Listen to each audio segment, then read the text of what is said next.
man. Tell them who the hell you are. My name is EVM, and you're watching Manny TV. You're the man. Subscribe to the game channel right now. Manny TV, boy! 14th, keeping it 1000 episode with this individual here by the name of DJ EVM. Local DJ in the city, Van City, locked in, who knows his stuff, veteran in the game. Not only does he handles land house and land music as well, he does Afro house as well, among many other styles here. This man right here will give a little lowdown on what a veteran that is, like himself, makes it happen right here. Check it out.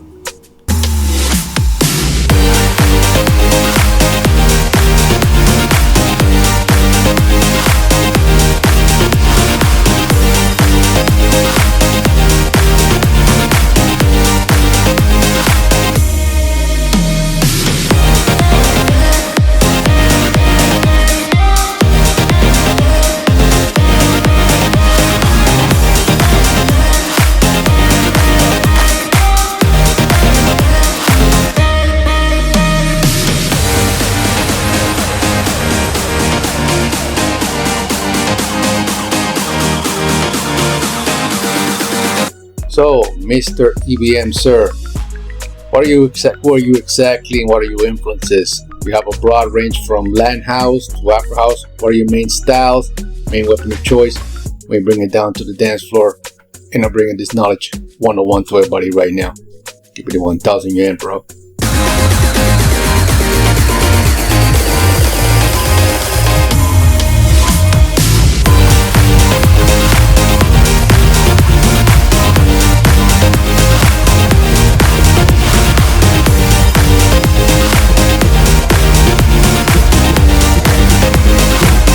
Curator 1000. All right, let's see here. My name is Eric.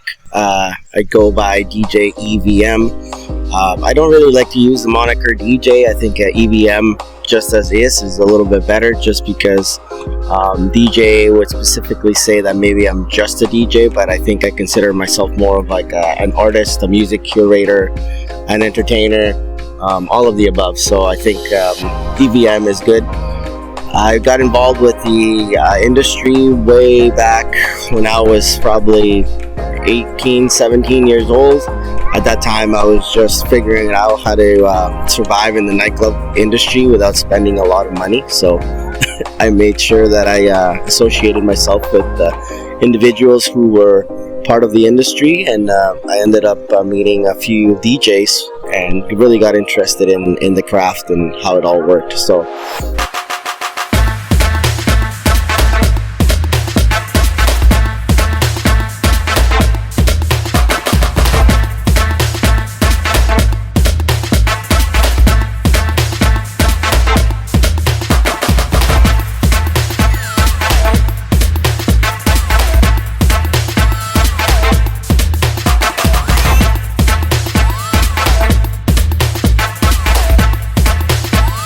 DJing has been a passion of mine since then. I taught myself how to play on the old school records, vinyl records, turntables, and all that kind of stuff.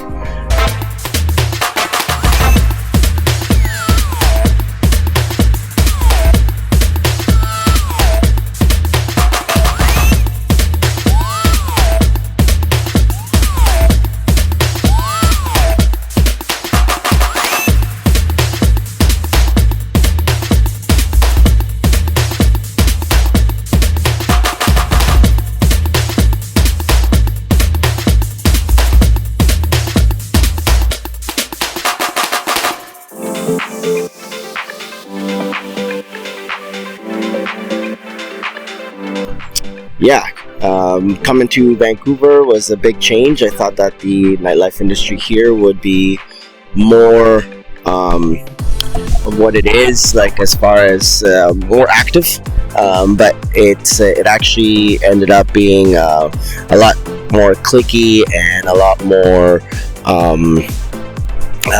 smaller than for what such a big city. I know coming from Edmonton over there, I feel like that people have less things, I think, maybe to do, less options, so they end up just going out to the same 3 or 4 nightclubs, which makes those parties, I think, a little more busier, and you can have more consistency in the clientele that you're gonna have here.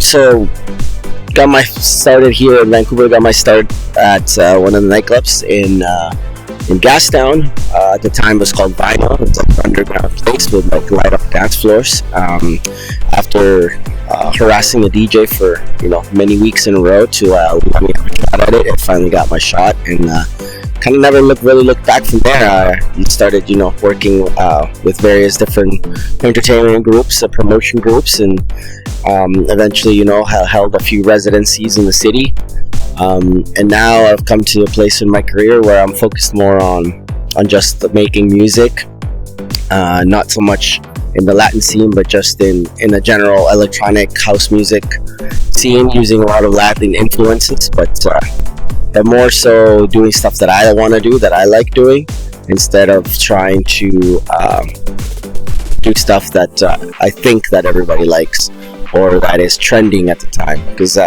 it can be really draining for your vibe and your soul to always be chasing the next trend. Instead, you can just focus on what you like, and eventually you find your crew, and you find your people that are gravitating towards that.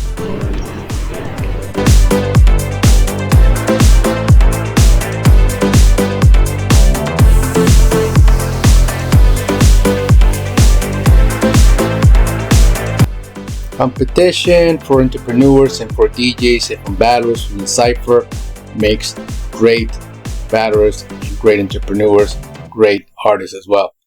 Do you ever see making some sort of a DJ competition of some sort of kind of that kind of style of music that you do, not only from Latin DJs as well, but mainly DJs along worldwide as well? Give it a 1000, let us know, bro.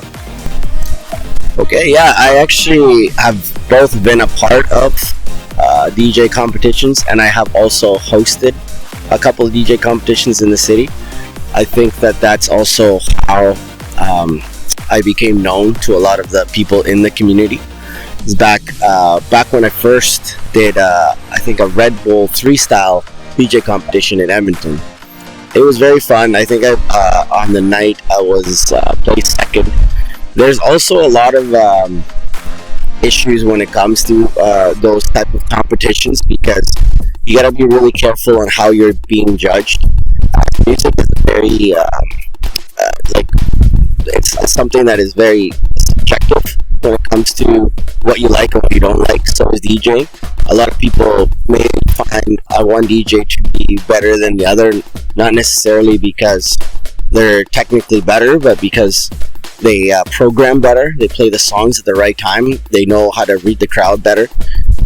So even though their technical ability might not be up to par, they just know how to connect with people better. So there's a lot of different ways to get judged on those competitions. So you got to have a really clear and structured grading system for those things that everybody can agree on before getting into something like that, so that there's no issues afterwards where they're like, oh no, he was better because he was using a different type of software, and that software like allows him to beat match like automatically, and I was doing it like by ear, and then blah blah blah blah blah. So I mean, while it can be used for a good tool to differentiate each other, I think you have to be really careful as to how we actually run one of those competitions where everybody is in agreement as to what the rules are and how you're going to get judged. Or else it could quickly become a popularity contest as well. If you have a young kid that is just a fucking crack at DJing, he's fucking a machine, but he only has like his two homies down there, and then there's another guy who's just like the popular kid, typical like like jock kind of style DJ that has like everybody there from his like school or whatnot, and you know everybody knows him, then it can quickly become a popularity contest where he might not be as good, but obviously he's gonna have the crowd into his set a lot more.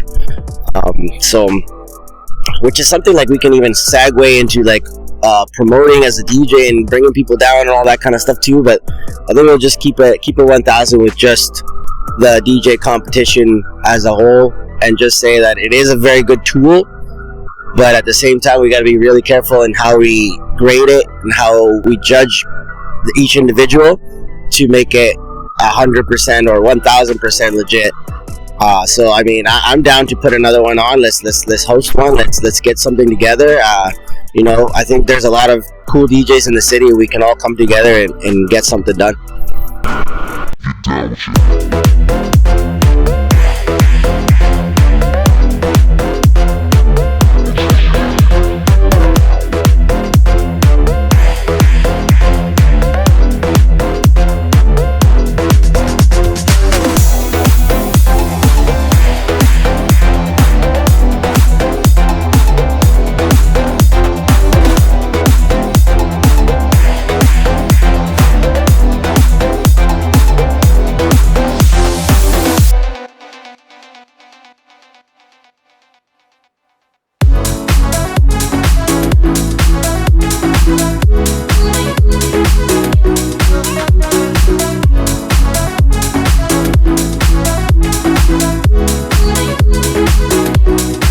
Big Daddy Kane stated on a Vibe magazine interview that in order to make the music grow, you need to nurture it by having these youngsters nurture it and take care of it as much as possible. In your perspective, as you've been around for quite a while, how exactly the number one tool, the number one method to nurture this sound and advise the youngsters coming up to make it grow to the monster it is? We've seen it before with many other genres, from the rock music, from the hip hop, punk rock, and now the new one's coming up as well, even the K-pop and the Afro and the Brazilian funk. Give me 1,000, let us know, bro. Okay, yeah, let's talk about that. Let's talk about the young kids, right? So I am a big proponent for giving opportunities to new up-and-coming DJs. I have anybody that knows me in this city that is, you know, worth 2 cents being a DJ knows that I have given them or they're one of their friends opportunities to play at my shows.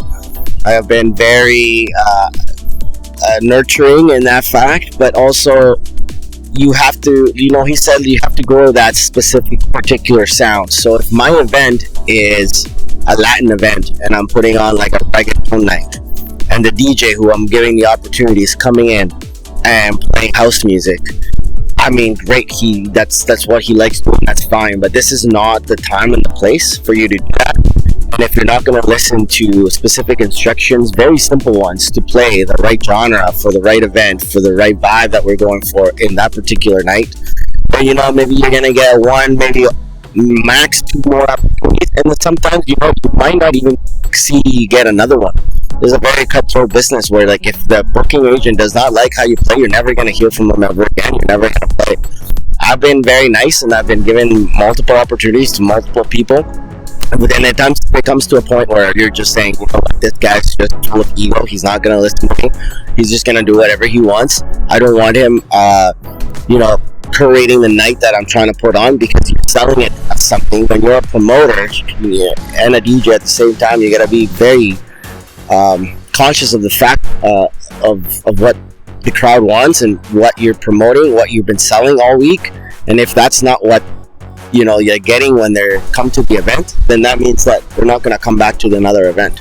So no matter how good the DJ was, if you're not giving them what you sold them on, then they're not going to come back. So being and touching on the AI and like that's all just tools, right? Like if you know how to use them and can deploy them in the best, most effective way to help you build out your sets and help you like dig for music, or maybe even like maybe you don't know about previous decades that were like hits on those decades. Maybe you can tell like AI, hey, can you give me like the top 10 disco tracks from 1978 or something like that? And maybe from those you can like find some sampling opportunities or ways to mix them into your sets and stuff like that. There's tons of ways to make it. It's just a tool. It's one of those things where, you know, if you know how to use it and apply it correctly, then fuck, by all means, man, use it. I use them all the time. I use that. I use Suno. I use like 11 Labs, whatever all the generation ones are. But like, do I use them like in like a way where it's to help me, or do I use them in a way where I'm trying to like only take advantage by like putting something out there that is maybe not specifically mine and like almost borderline just becoming a robot in that sense? And music is not about like robotic structure. It's all human, and what gives music its vibe, its feeling, its groove is all human error. It's all like maybe you just play it a little bit more behind, or maybe like the mix is not exactly perfect, but you just notice that it's something a little bit more human. So keep it real, keep it 1000, keep it 100% human, and that's how you're gonna succeed.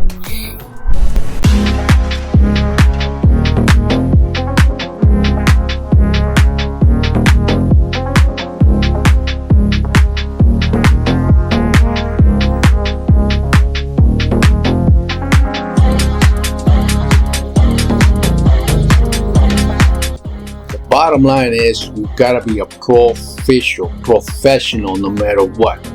Always keep your cool, and always be level-headed, and always be respectful, and always be hungry and knowledgeable, and be a sponge, no matter if you're in the top, middle, ground, at all times. The man said it himself. You can follow right now on that one. He'll tell you more about it. If you want to see more of this type of content, the next episode coming out is Keeping It 1000, among others in the same lane, let me know. Drop a comment right now, hit a like, hit notifications, subscribe to the Manny TV channel right now, and I'll make it happen for you right away. Popping off with some mad content. Vibes unmatched. See you all as always later, or on Max. Manny TV, and you are watching Manny TV.